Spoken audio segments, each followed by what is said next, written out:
Hello this is Renuka. Welcome back to our chemistry hub. इस video में हम लोग डिस्कवरी ऑफ रेडियो एक्टिविटी पढ़ेंगे। तो ये जो वर्ड है रेडियो एक्टिविटी वो रिलेटेड है रेडियो एक्टिव सब्सटेंस से।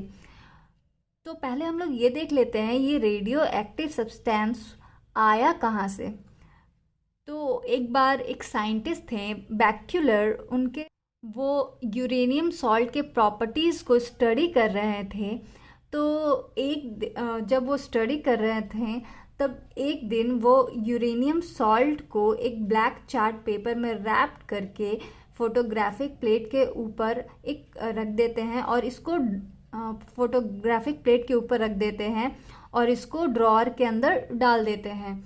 तो जब नेक्स्ट डे वो इस फोटोग्राफिक प्लेट को निकालते हैं और यहाँ से यूरेनियम सॉल्ट जो रैप यूरेनियम सॉल्ट है उसको हटाते हैं, तो ये जो पोर्शन है जहाँ यूरेनियम सॉल्ट रखा गया था वो एरिया पूरा डार्क होया रहता है।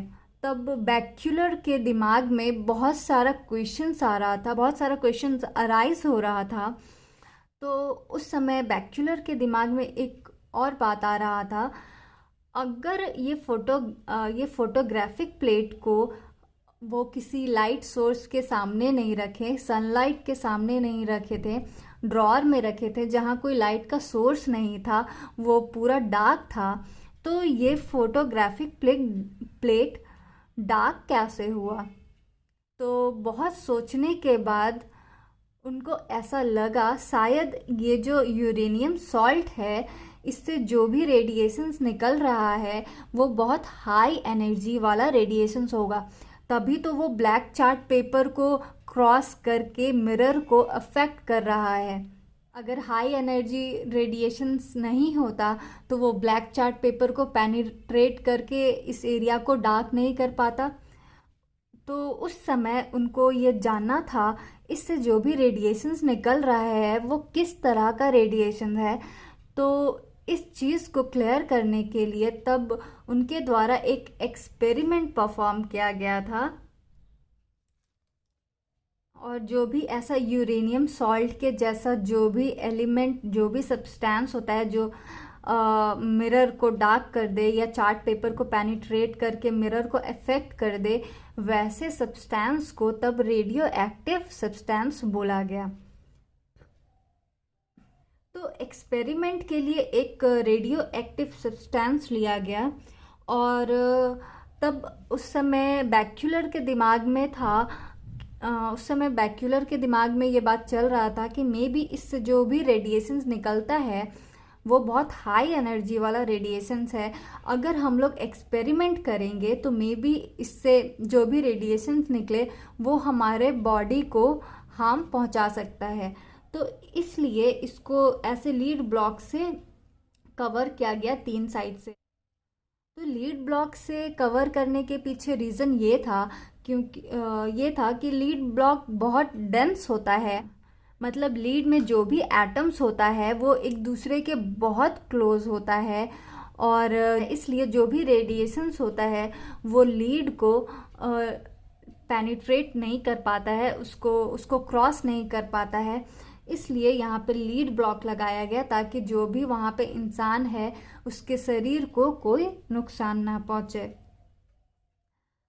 और यहाँ पे एक लीड शीट लगाया गया जिसमें बीच में एक होल बनाया गया था, और यहाँ पे एक पॉजिटिव चार्ज प्लेट और एक नेगेटिव चार्ज प्लेट रखा गया, और यहाँ पे एक फोटोग्राफिक प्लेट रखा गया। फोटोग्राफिक प्लेट जो जिंक सल्फाइड से कवर हो और पता चले कि रेडिएशन अगर इस प्लेट से टकरा रहा है तो कहाँ कहाँ टकरा रहा है।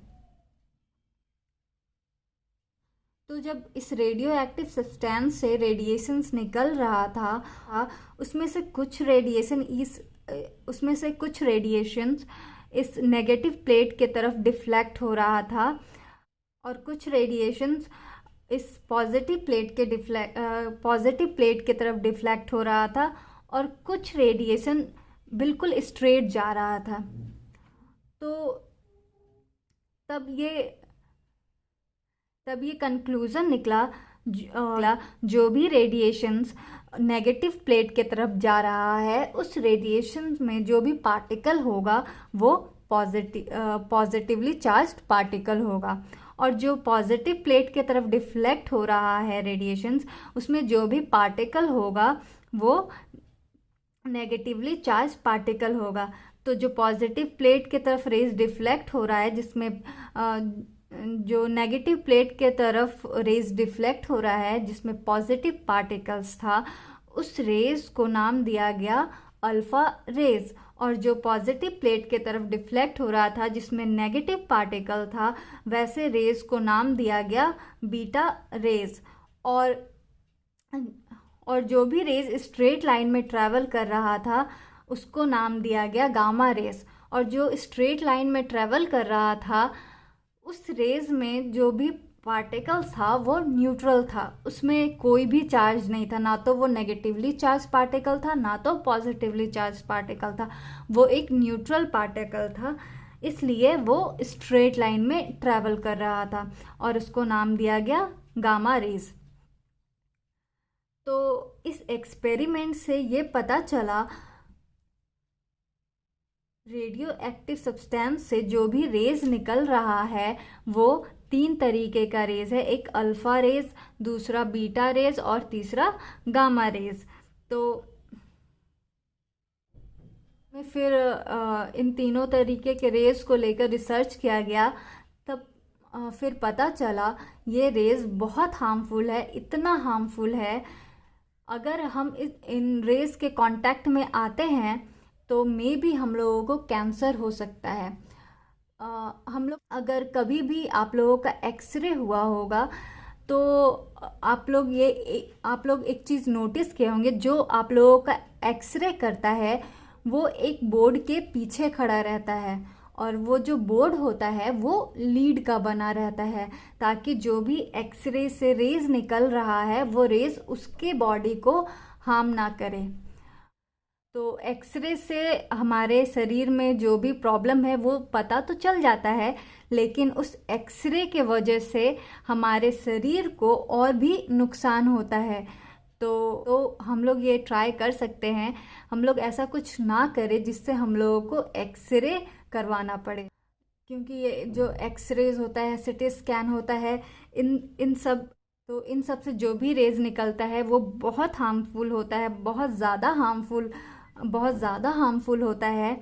तो इसलिए हम लोगों को कोशिश करना चाहिए कि ऐसे रेस के कांटेक्ट में कम ही आए।